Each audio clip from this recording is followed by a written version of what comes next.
On March 7, 1945, Adolf Hitler sat in his underground bunker in Berlin and received news that sent him into a rage so violent that witnesses feared for their safety. The Americans had captured the last standing bridge across the Rhine. Every other crossing from the Swiss border to the Netherlands had been demolished. This single span of steel and stone, a railway bridge built during the First World War, now threatened to crack open the entire Western Front. Hitler demanded its destruction by any means necessary. He would throw everything Germany had left at it. V-2 rockets, the most advanced weapons in his arsenal, the world's first jet bombers, giant mortars capable of hurling 2-ton shells, frogmen carrying plastic explosives through frigid waters, 367 aircraft in 10 days of relentless assault. 400 kilometers to the west, a 22-year-old American lieutenant named Karl Timmermann stood on the western bank of the Rhine and stared at the bridge through field glasses. He had been born in Frankfurt am Main, barely 160 kilometers from where he now stood. His father was an American soldier who had met his German mother during the occupation after the First World War. The family had immigrated to the United States in January 1924, settling first with grandparents in Snyder, Nebraska, when Karl was just 18 months old. They later moved to West Point, Nebraska, when he was 5. Now the son had returned to the land of his birth as a conqueror, leading Company A of the 27th Armored Infantry Battalion toward a prize that no Allied soldier had seized since Napoleon's time, an intact bridge across the Rhine.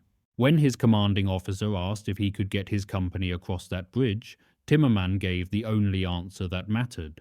"Well, we can try it, sir." Then he asked a question that received no answer. What if the bridge blows up in my face? Hitler believed the bridge would be destroyed within hours. Timmermann was about to prove him catastrophically wrong. The Ludendorff Bridge had stood over the Rhine at Remagen since the final years of the First World War. German military planners had commissioned its construction in 1916 to move troops and supplies to the Western Front.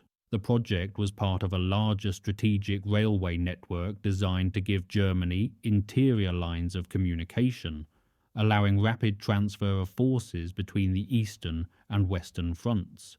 The bridge cost 2.1 million German marks and took 3 years to complete. Karl Wiener of Mannheim designed the architectural elements, the massive stone towers and approaches that gave the structure its fortress-like appearance. The construction firm Grun and Bilfinger built the stone piers that rose from the riverbed. Mannwerk. Gustavsberg fabricated the steel superstructure. Russian prisoners of war provided the forced labor, working under harsh conditions to erect the massive steel spans and excavate the tunnel that connected the bridge to the railway network on the eastern bank. The bridge was an engineering marvel of its time. 3 steel arch spans stretched 325 meters across the river, with the central arch alone measuring 156 meters. 4 castle-like stone towers flanked the approaches, each rising 3 stories, with fighting embrasures capable of sheltering a full battalion of defenders. The roadway stood nearly 15 meters above normal water level. The total weight of the steel superstructure exceeded 4,600 tons. 2 railway tracks ran across the deck, with pedestrian catwalks on either side. It was built to last, built to endure the stresses of heavy military traffic and the bombardments of industrial warfare. The bridge was named after General Erich Ludendorff, the German first quartermaster general who had championed the project. By the time of its completion in 1919, the war was over and Ludendorff had fled to Sweden.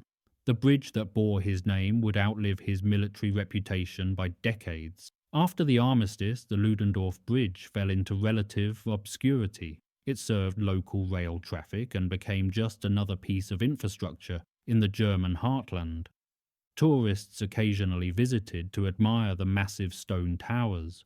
Railway workers maintained the tracks.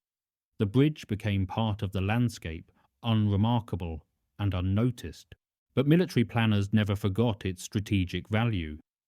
When the Second World War began, German engineers installed 60 zinc-lined boxes along the bridge's girders, ready to receive demolition charges.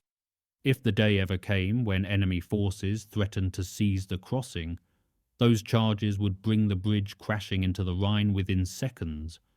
By early 1945, that day was rapidly approaching. Allied forces had broken out of Normandy in the summer of 1944, liberated Paris in August, and pushed through Belgium and into Germany itself. The Battle of the Bulge, Hitler's desperate December offensive through the Ardennes forest, had temporarily disrupted the advance and cost both sides heavily. American casualties exceeded 80,000 killed, wounded, and captured. German losses were even higher, and unlike the Americans, the Germans could not replace them. The offensive had consumed Germany's last strategic reserves of tanks, aircraft, and trained soldiers. By February 1945, Allied armies were closing on the Rhine from multiple directions. In the east, Soviet forces had crossed the Oder River and stood less than 50 miles from Berlin. Germany was caught in a vice that tightened with each passing day. The Rhine represented Germany's last major natural barrier, a river roughly 760 miles long and averaging over 400 meters wide at the likely crossing points. The Army Corps of Engineers deemed it totally unfordable, even at low water. Swift currents and steep banks made improvised crossings nearly impossible. If the Allies could be held at the Rhine, perhaps the war could be prolonged. Perhaps some negotiated settlement might still be possible. Perhaps the miracle weapons that German propaganda promised might yet turn the tide. Hitler issued standing orders that every bridge across the Rhine must be destroyed before it could fall into enemy hands. German engineers systematically demolished crossing after crossing as Allied forces approached. By early March, not a single intact bridge remained anywhere along the river. But Hitler also issued another order that would prove fateful. In October 1944, an American bomb had accidentally detonated the demolition charges on the Mulheim Bridge in Cologne, destroying the span before German forces had finished evacuating across it. Hundreds of German soldiers died or were stranded on the wrong side of the river. Enraged by this loss, Hitler ordered that explosive charges be removed from all bridges until the enemy approached within 8 kilometers. The charges could only be replaced with written authorization from senior commanders. This order created chaos in the final months of the war. Local commanders found themselves caught between the need to prepare bridges for demolition and the fear of destroying them prematurely. The bureaucratic requirements for obtaining authorization often proved impossible to meet in the fluid conditions of combat. Communications were disrupted. Command structures were collapsing. By the time enemy forces appeared, it was frequently too late to properly prepare the charges. At Remagen, these conflicting orders would prove decisive. The American advance toward the Rhine proceeded faster than anyone expected. By early March 1945, elements of the 9th Armored Division were pushing east through the Eifel region of Germany, pursuing a retreating enemy that seemed to be disintegrating. Entire German units surrendered without fighting. Roads were clogged with refugees and retreating soldiers. The organized resistance that had characterized earlier battles was giving way to chaos. Combat Command B of the 9th Armored Division under Brigadier General William Hogue received orders to advance toward the Rhine and secure any crossing points that might still be standing. No one seriously expected to find an intact bridge. Allied intelligence reported that the Germans had destroyed every crossing From Switzerland to the sea. The mission was almost certainly futile, a standard reconnaissance in force rather than a genuine attempt at a river crossing. The real assault across the Rhine was scheduled for later that month. Operation Plunder, under Field Marshal Bernard Montgomery, was planned as a massive set-piece battle with extensive air and artillery support, amphibious vehicles, smoke screens, and months of careful preparation. The crossing at Remagen was not part of any plan. It was not supposed to happen.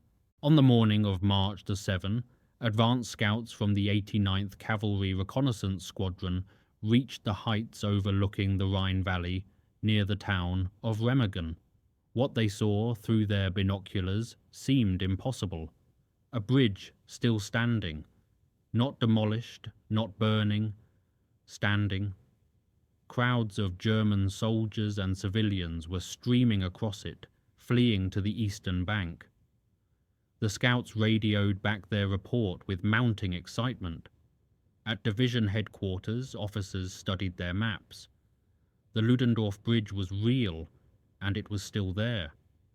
Brigadier General Hoger made a decision that would change the course of the war. He ordered his forces to seize the bridge immediately, without waiting for authorization from higher headquarters. The opportunity was too precious to waste on bureaucratic procedures. On the German side, the situation was desperate. Captain Willy Bratger commanded the small garrison at Remagen with fewer than 1,000 troops. Most of them were rear echelon soldiers, Volkssturm militia with minimal training, and Hitler youth boys who had never seen combat. A few battle-hardened veterans were scattered among them, but they were far too few to mount an effective defense against an armored assault. Captain Karl Friesenhahn, a 48-year-old combat engineer, was responsible for the demolition preparations. He had done everything by the book. He had surveyed the bridge, identified the critical structural points, and calculated the explosive charges needed to guarantee destruction. He had requested 600 kilograms of military-grade explosives, enough to sever the steel spans and send them crashing into the Rhine. Instead, he received 300 kilograms of Donarit, an industrial mining explosive, far weaker than military TNT. Donarit was composed of roughly 70% ammonium nitrate, 25% TNT, and 5% nitroglycerin. It was designed to break up rock in quarries, not to sever massive steel girders. Friesenhahn protested, but no additional explosives could be found. The German supply system was collapsing. Trucks that should have delivered munitions were out of fuel. Depots that should have held reserves had been captured or destroyed. He would have to make do with what he had. Around 11 that morning, Major Hans Scheller arrived at the bridge. The 32-year-old officer had been dispatched from the 67th Corps as tactical commander. He had never seen the bridge before. He had no familiarity with the defensive positions, the demolition preparations, or the disposition of the troops. He knew nothing about the terrain, the approach routes, or the likely avenues of American attack. He had perhaps 3 hours to familiarize himself with a situation that would determine whether the Americans gained a foothold across the Rhine. The Americans moved faster than anyone anticipated. By early afternoon, tanks and infantry from Combat Command B were descending into the Rhine Valley. German soldiers and civilians still crowded the bridge, desperately trying to cross to the eastern bank before the span was demolished. Friesenhahn faced an agonizing choice: blow the bridge now and kill hundreds of his own countrymen, or wait and risk the Americans capturing it intact. At approximately 2 in the afternoon, Friesenhahn detonated a preliminary charge, creating a 30-foot crater in the western approach ramp. The explosion was meant to slow the American tanks and buy time for the remaining civilians to cross. It worked, briefly. American armor ground to a halt at the crater's edge, while infantry pushed forward on foot. Lieutenant Karl Timmermann led Company A of the 27th Armoured Infantry Battalion toward the bridge. He had been promoted to company commander only the night before, replacing an officer who had been wounded. Now he was leading his men into the most important action of their lives. Machine gun fire crackled from the towers. German soldiers fired from positions along the riverbank, but the defensive fire was sporadic and poorly coordinated. The garrison was too small, too scattered, too demoralized, and too poorly equipped to mount an effective resistance. Many of the defenders had never fired their weapons in combat. Some were armed with obsolete rifles, others had no weapons at all. Timmermann pushed forward. American tanks provided covering fire, their main guns blasting the towers and suppressing the German positions. Infantry filtered through the rubble of the destroyed approach ramp, working their way toward the bridge entrance. At 3:20 in the afternoon, Friesenhahn twisted the handle of the electrical detonator. Nothing happened. The circuit was dead. He twisted again. Still nothing. The main demolition system had failed. An American tank shell had struck the steel conduit protecting the wires, severing the connection to the main charges in the bridge's western pier. 2,000 kilograms of explosives sat useless in their prepared positions, unable to be detonated. The charges that were supposed to destroy the bridge in seconds had been neutralized by a single lucky hit.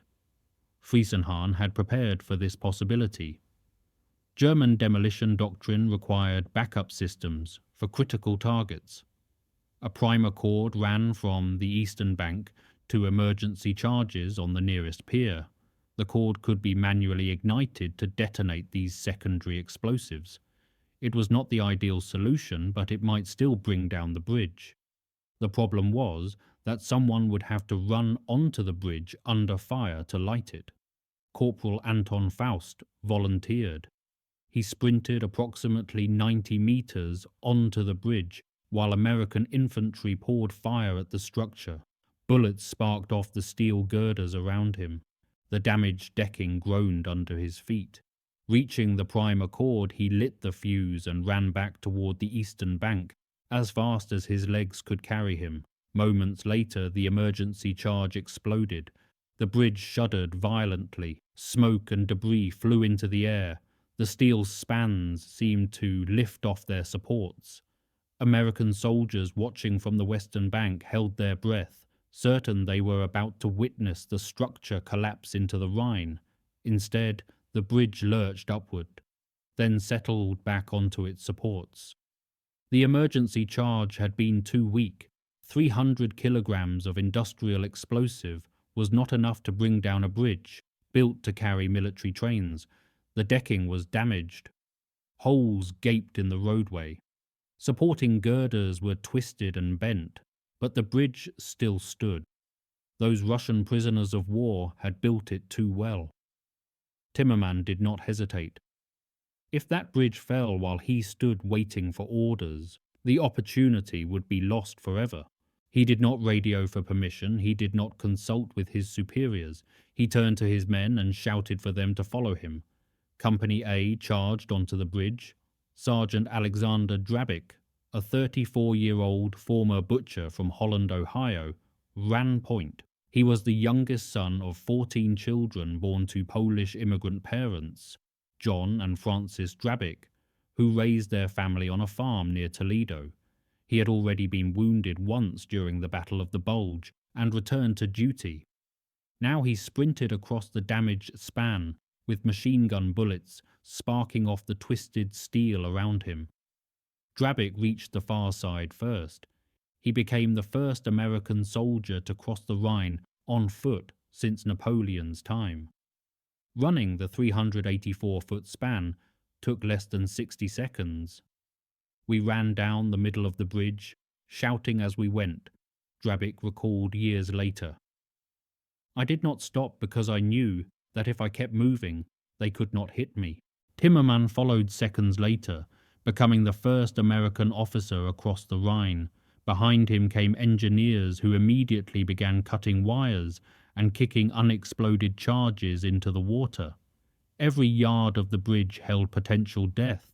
Every unexploded charge could bring the structure down at any moment. The engineers worked with desperate speed, searching for hidden demolition systems, severing cables, and neutralizing threats they barely had time to understand. Sergeant Eugene Dorland destroyed the main demolition switchbox on the eastern shore. He found an explosive cable he could not cut with his pliers and put 3 carbine rounds through it instead. The bullets severed the wire. Sergeant Joe DeLizio of the Bronx charged through intense fire to capture the German machine gun crew in the eastern tower, eliminating the most dangerous threat to the men crossing behind him. Lieutenant Hugh Mott led his engineer platoon beneath the bridge structure itself, climbing through the steel framework to defuse unexploded charges attached to the supports. He found 350-pound charges in the piers that had failed to detonate, along with a separate 500-pound charge of dynamite about 2/3 across the river whose detonator had fired, but whose main charge had not exploded. Working in near darkness with enemy fire crackling overhead, Mott and his men systematically neutralized every charge they could find. 8 soldiers received the Distinguished Service Cross for their actions during the capture. Timmermann, Drabik, Mott, Dorland, Staff Sergeant John Reynolds, Sergeant Petrensic, Lieutenant John Grimball, and Lieutenant Emmett Burrows. Combat Command B of the 9th Armored Division received the Presidential Unit Citation. These decorations recognized not just individual bravery, but the collective achievement of ordinary soldiers who accomplished what every expert said was impossible. By 5:30 that afternoon, Captains Bratger and Friesenhahn surrendered from inside the railway tunnel on the eastern bank. The bridgehead was secure. American soldiers fanned out from the eastern end of the bridge, establishing a perimeter and preparing for the German counterattack they knew would come. By midnight, the first Sherman tanks were crossing, their 30-ton weight producing what observers described as ominous and nerve-wracking creaking from the damaged structure. The bridge groaned and swayed with each passing vehicle. Engineers stationed along the span listened for sounds of imminent collapse, but the bridge held. When First Army Commander General Courtney Hodges telephoned the news to General Omar Bradley, the response was immediate and enthusiastic. "Hot dog, Courtney," Bradley exclaimed. "Bradley, this will bust him wide open." He ordered everything available shoved across that bridge, and the bridgehead buttoned up tight. A planning officer at Supreme Headquarters, Allied Expeditionary Force, protested that Remagen did not fit into the operational plan. The crossing was not supposed to happen for another 2 weeks. It was in the wrong place. It would complicate the carefully prepared timetable for Operation Plunder. Bradley shot back with words that would become famous. Plan. Hell. A bridge is a bridge, and mighty damned good anywhere across the Rhine. Eisenhower immediately authorized full exploitation of the crossing. "Hold on to it, Brad," the Supreme Commander ordered. "Get across with everything you need, but make certain you hold that bridgehead." He later described the capture as one of those rare and fleeting opportunities which occasionally arise in war, which, when quickly and firmly grasped, produce incalculable effect on future operations. Lieutenant General Walter Bedell Smith, Eisenhower's Chief of Staff, declared the bridge worth its weight in gold. News of the capture reached Hitler's bunker within hours. His reaction was volcanic. Witnesses described him turning purple with rage, screaming at his generals, demanding explanations that no one could provide.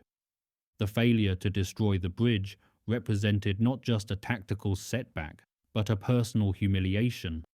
He had boasted that the Rhine would never be crossed. Now American soldiers were establishing a bridgehead in the heart of Germany. Hitler immediately ordered the bridge destroyed by whatever means necessary. He did not care about cost. He did not care about the weapons expended. He did not care about the lives lost. The bridge must be annihilated, and those responsible for losing it must be punished with death. The first German counterattacks came within hours of the American crossing. Artillery batteries opened fire on the bridge and the surrounding area. Over 100 guns, including massive 210mm heavy howitzers, pounded the American positions around the clock. On March 8th and 9th alone, German artillery scored 24 direct hits on the bridge structure. One shell struck an ammunition truck crossing the span, igniting an explosion that blew a 15-foot hole in the decking, but the artillery could not destroy the bridge. American engineers worked around the clock to repair the damage, ignoring the shells bursting around them. Every hole was patched with steel tread ways over planks. Every weakened section was reinforced. They laid wood planking over the railway tracks to allow vehicles to cross more easily. They rigged emergency supports beneath damaged sections. Welders from the 1058th Engineer Port Construction and Repair Group worked through the night, their torches providing illumination for German gunners but also keeping the span functional.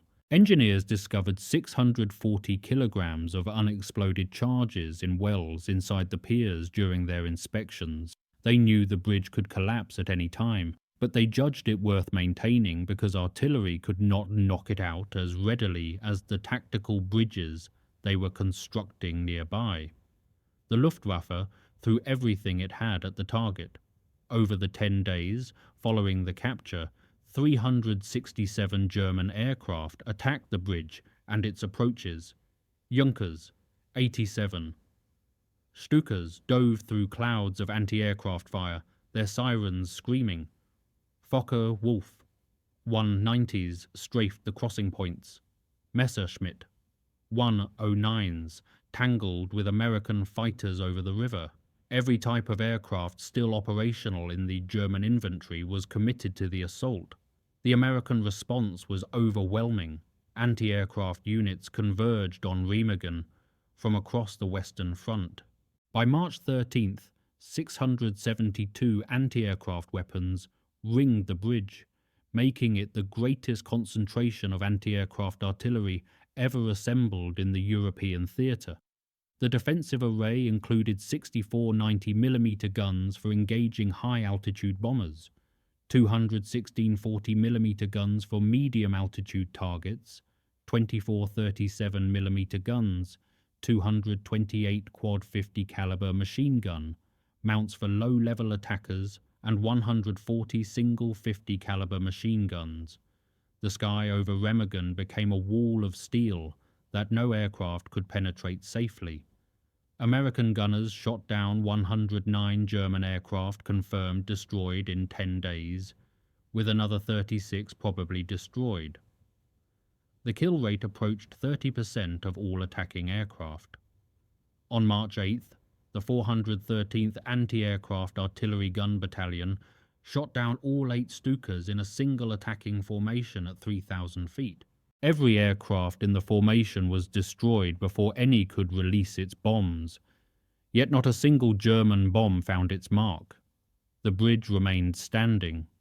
Hitler turned to his most advanced weapons.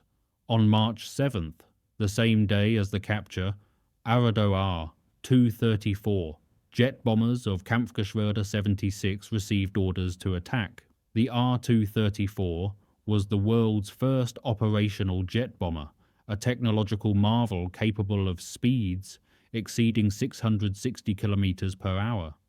It could outrun any Allied fighter in level flight. Its twin Junkers, Jumo 004 turbojet engines represented the cutting edge of aviation technology. If any aircraft could penetrate the American defenses, this one could. Major Hans-Georg Batchers commanded the unit and led the initial attacks. Over the following days, the jets flew multiple sorties, carrying 1,000-kilogram bombs. On March 13th alone, 19 R-234 sorties were flown as part of 90 total Luftwaffe attacks that day. The jet pilots dove through the flak at speeds that gave gunners only seconds to track and fire. They achieved nothing.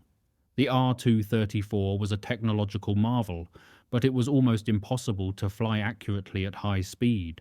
Pilots struggled to line up their bomb runs while traveling faster than any aircraft in history.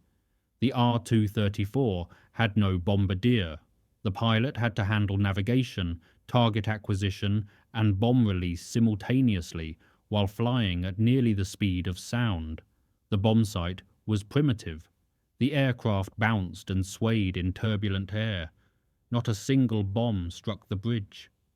On March 14th, Captain Don Bryan of the 328th Fighter Squadron, 352nd Fighter Group, caught Hauptmann Hans Hirschberger's R-234 during a mission near Remagen. Bryan was flying a P-51 Mustang. Hirschberger was on his first and only combat mission. He waited too long to jettison his cockpit canopy and went down with his aircraft. Bryan scored his 13th and final aerial victory of the war. The world's most advanced bomber had failed. Hitler's next weapon was more terrible still. On March 14th, he ordered SS General Hans Kammler to deploy V-2 rockets against the bridge. This marked the first and only time in history that V-2 rockets were used against a tactical military target. It was also the only time V-2 rockets were deliberately fired at German soil. SS Werfer Abteilung 500 launched 11 V-2 rockets from Hellendoorn in the occupied Netherlands, approximately 200 kilometers north of Remagen. The rockets streaked southward at speeds exceeding 5,000 kilometers per hour, climbing to altitudes beyond 100 kilometers before plunging back toward their target. The German General Staff was reportedly shocked that Hitler would order these inaccurate weapons fired at German territory, potentially killing German civilians. V-2 rockets were designed to terrorize cities, not destroy bridges. Their Leitstrahl guide beam system had been pre-oriented toward Antwerp and could not be accurately adjusted for a tactical target. The rockets fell across the landscape around Remagen like random thunderbolts. The closest impact struck approximately 270 meters from the bridge, killing 3 American soldiers. Another rocket hit the command post of B Company, 284th Engineer Combat Battalion, killing 3 more soldiers and wounding 31. Other missiles fell as far away as Cologne, 64 kilometers to the north. The V-2 attacks killed 6 Americans and unknown numbers of German civilians, but they did not touch the bridge. Hitler sent personal congratulations to the rocket crews, apparently believing they had destroyed it. They had not. The rockets that Hitler had boasted would win the war proved utterly useless against a point target. The German High Command ordered Karl Battery 6, 2-8 to Remagen. This unit operated the Karl-Gerät, a 600mm self-propelled mortar that was the largest such weapon ever built. Each Karl-Gerät could fire shells weighing over 2 tons to a range of several kilometers. If anything could pulverize the bridge, this monster could. But the weapon arrived too late. Ordered toward Remagen on March 11th, the Karl-Gerät did not reach firing position until March 20th, 3 days after the bridge had already collapsed. The battery fired 14 rounds at the American pontoon bridges that had replaced the Ludendorff. All 14 missed. The weapon damaged only a handful of random houses before requiring withdrawal for repairs. Hitler even dispatched frogmen from SS Jagdkommando Donau to attack the crossing. 7 combat swimmers entered the frigid Rhine carrying 28 packages of plastic explosives. The water temperature hovered around 7 degrees Celsius, cold enough to cause hypothermia within minutes. The swimmers wore primitive diving equipment and fought the swift current while trying to reach the American crossing points. They never had a chance. the Americans had deployed a secret weapon of their own, canal defense lights. These were M3 Lee tanks mounting 13 million candle-power carbon arc searchlights in armoured housings. The blinding beams swept the river surface through the night, exposing anything that moved on the water. Combined with log and net booms constructed by the 164th Engineer Combat Battalion, the defences proved impenetrable. The frogmen attacked on March 17th, but by then the Ludendorff Bridge had already collapsed. They targeted the pontoon bridges instead. 2 swimmers died of hypothermia in the freezing water. 2 more were shot by American guards. 3 were captured. Not a single explosive charge reached its target. Throughout the 10 days that the Ludendorff Bridge stood, American forces poured across in an unending stream. By the end of March 8th, over 8,000 troops had reached the eastern bank. Engineers constructed additional crossings as fast as humanly possible. The 291st Engineer Combat Battalion completed a 1,032-foot treadway bridge 400 metres downstream by March 11th. This was the first tactical bridge across the Rhine since the Napoleonic era. By March 12th, 2 treadway and 2 pontoon bridges were fully operational, giving the Americans redundant crossing capacity that no German attack could eliminate. Approximately 25,000 troops crossed the Ludendorff Bridge itself before its collapse. When the additional crossings were included, the total bridgehead strength eventually exceeded 125,000 soldiers with tanks, artillery, and vehicles. The Rhine barrier had been decisively breached. On March 17th, at 3 in the afternoon, the Ludendorff Bridge finally gave way. Over 200 soldiers from the 276th Engineer Combat Battalion and the 1058th Port Construction and Repair Group were conducting repairs on the structure. Lieutenant Colonel Clayton Rust of the 276th stood in the centre of the span inspecting welding work when he heard what sounded like a rifle shot. Then another popping noise behind him. The bridge began shaking. Dust rose through the vibrating flooring. It was the sound of rivets failing, the accumulated damage from 10 days of bombardment and heavy traffic had finally exceeded the structure's capacity to endure. Rust tried to run toward the western bank, but the deck was tilting beneath his feet. It seemed like he was running uphill. The steel groaned and screamed. Then he was underwater. He came to floating in the swift current, grabbed a loose plank, and drifted downstream until rescuers in a boat pulled him out. 28 engineers died in the collapse. The 276th lost 20 men, including soldiers who drowned in the swift current before they could be rescued. 6 were killed instantly when the structure fell. 11 were listed as missing, presumed drowned. 3 died later from their injuries. The 1058th lost 8 more. 63 were injured, many severely.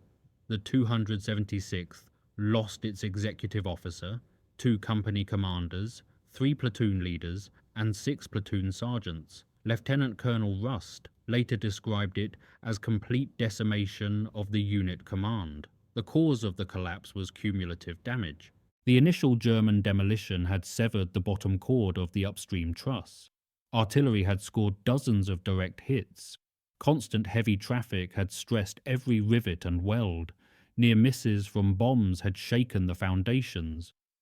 Engineers had known the bridge could collapse at any time, but they judged it worth maintaining because artillery could not knock out the Ludendorff as readily as the tactical bridges they were constructing alongside it. In the end, the rivets simply began failing spontaneously. The accumulated damage exceeded what even the finest German engineering of 1918 could withstand. An investigation board later determined that the structural failure began in the upstream truss, which had been weakened by the German demolition charge that partially detonated on March 7th. The constant vibration from heavy vehicle traffic, combined with the artillery damage and the stress of emergency repairs, had created metal fatigue throughout the structure. When the first rivets failed, the load transferred to adjacent connections, which failed in turn. The cascade took only seconds, but the bridge had done its job. The pontoon and treadway bridges continued to function without interruption. The troops and equipment that had crossed could not be pushed back into the Rhine. Germany's last natural barrier had been breached, and nothing could undo that fact.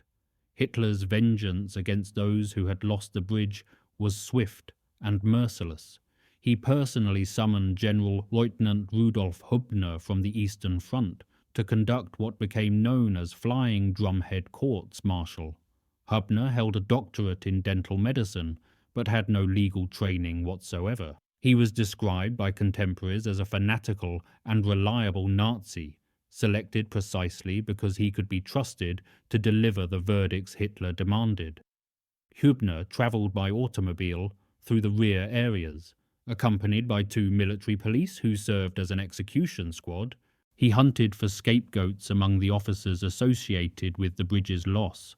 When offered a copy of the German Military Code of Justice, he waved it aside, insisting that the only authority he needed was Hitler's personal order. Hitler demanded the execution of at least 3 officers, including at least 1 general. Major Hans Scheller was the first to die. The 32-year-old tactical commander had arrived at the bridge barely 3 hours before the American assault. He had never seen the position before that day. He had no control over the demolition preparations, the explosive supplies, or the composition of the garrison. None of that mattered to the court. On March 14th, Scheller was convicted and shot in the back of the neck at Rimbach. He left behind a wife who would later seek justice for his murder. Lieutenant Karl Heinz Peters, commander of an experimental rocket battery, was executed the same day for allowing secret weapons to fall into American hands. He had merely been passing through the area trying to evacuate his equipment before the Americans arrived. He had nothing to do with the bridge's defense or demolition.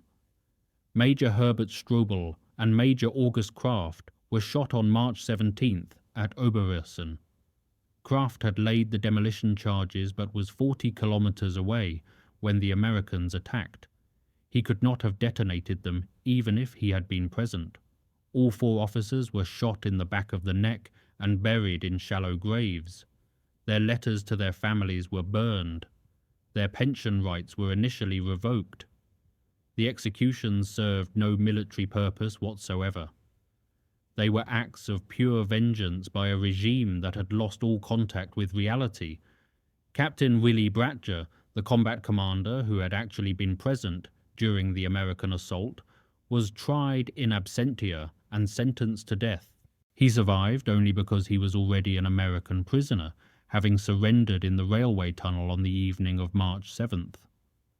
Captain Karl Friesenhahn, the engineer responsible for demolition, was tried but acquitted after the court found he had done everything within his power to destroy the bridge with the inadequate explosives he had been given.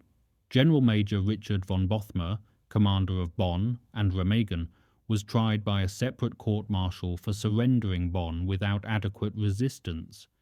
He was demoted to private and sentenced to 5 years' detention.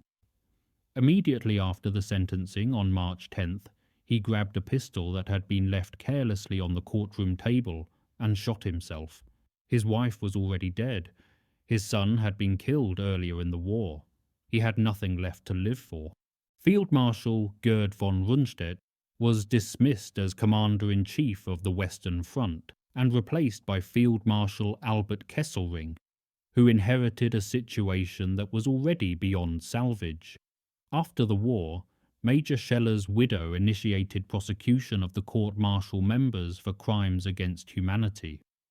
Rudolf Hübner was tried by a German court in Koblenz and sentenced to prison for his role in the unlawful executions. The strategic impact of the Remagen capture exceeded what anyone anticipated. The crossing came 16 days before Montgomery's planned Operation Plunder, giving the Allies a head start that German forces could never overcome. The bridgehead drew German reserves away from other sectors, weakening defences along the entire Western Front. Units that should have opposed the main crossing were instead thrown into futile counterattacks against the Remagen bridgehead. Field Marshal Kesselring assessed the damage bluntly. The crime of Remagen, he called it. It broke the front along the Rhine. Hermann Göring agreed. The capture made a long defence impossible. Estimates of how much the capture shortened the war vary widely. Some historians suggest 2 to 3 weeks. Others claim the bridgehead saved tens of thousands of casualties. The precise figure is impossible to determine with certainty, but no serious historian doubts that the capture significantly accelerated Germany's defeat. The Ludendorff Bridge was never rebuilt. In 1976, the 2 river piers were removed as navigation obstacles. The surviving western towers now house the Friedensmuseum Brücke von Remagen, the Peace Museum Bridge at Remagen, which opened in 1980. The museum displays original artifacts from the battle, including helmets, uniforms, unexploded ordnance, and personal letters from soldiers on both sides. Documentation of the 4 German officers executed on Hitler's orders occupies a prominent place in the exhibits. In 2022, the state government of Rhineland-Palatinate announced plans for a new suspension bridge, anchored to the original bridgeheads, estimated to cost €22 million. Currently, no river crossing exists for 44 kilometers in either direction from where the Ludendorff Bridge once stood. The story was brought to wider attention by the 1969 film The Bridge at Remagen, starring George Segal. The film was based on combat historian Ken Heckler's 1957 book of the same name. Heckler had interviewed hundreds of participants on both sides and later judged the film probably 95% accurate. Filming in Czechoslovakia was interrupted by the Soviet invasion in August 1968. 79 cast and crew members escaped in a 20-car caravan driven by local Czechs to the Austrian border, arriving just 1 hour before the crossing was sealed. The men who captured and defended the bridge returned to ordinary lives after the war. Sergeant Alexander Drabik went back to Ohio and worked in a factory until his retirement. He rarely spoke about being the first American soldier across the Rhine. In 1993, he was traveling to the annual reunion of Company A, 27th Armored Infantry Battalion, when he and his wife, Margaret, were killed in an automobile accident on Interstate 70 near Rocheport, Missouri. He was 82 years old. Representative Marcy Kaptur of Ohio later sponsored legislation to award him a posthumous Medal of Honor. Lieutenant Karl Timmermann received the Distinguished Service Cross for his actions at Remagen. He remained in the army and served in the Korean War, landing at Incheon in September 1950. He died on October 21, 1951 at Fitzsimons Army Hospital in Denver from cancer. He was 29 years old, never having received the wider recognition many felt he deserved for leading the charge across the Rhine. Lieutenant Hugh Mott, who led the engineer platoon that defused the remaining charges beneath the bridge, rose to the rank of Major General in the Tennessee Army National Guard. Mott Hall at the Army Engineer School at Fort Leonard Wood bears his name. A hand-lettered sign placed on the bridge on March 10, 1945, captured the spirit of what the soldiers had accomplished. "Cross the Rhine with dry feet," it read, courtesy of 9th Armored Division. The bridge was captured because junior officers recognized an opportunity and seized it without waiting for permission from distant headquarters. It was held because engineers worked under constant fire to keep the damaged structure functioning. It was exploited because senior commanders understood that plans must sometimes yield to circumstances. The Germans lost the bridge because rigid orders prevented local commanders from exercising judgment, because supply systems delivered the wrong explosives to the wrong place at the wrong time, because bureaucratic requirements made it impossible to respond to rapidly changing situations, because Hitler's paranoid micromanagement had created a command structure where initiative was punished and blind obedience rewarded, even when obedience led to disaster. The technology that Hitler trusted to save Germany proved worthless against determined men with rifles and engineering tools. The V-2 rockets could not hit a target 325 meters long. The jet bombers could not put a single bomb on target.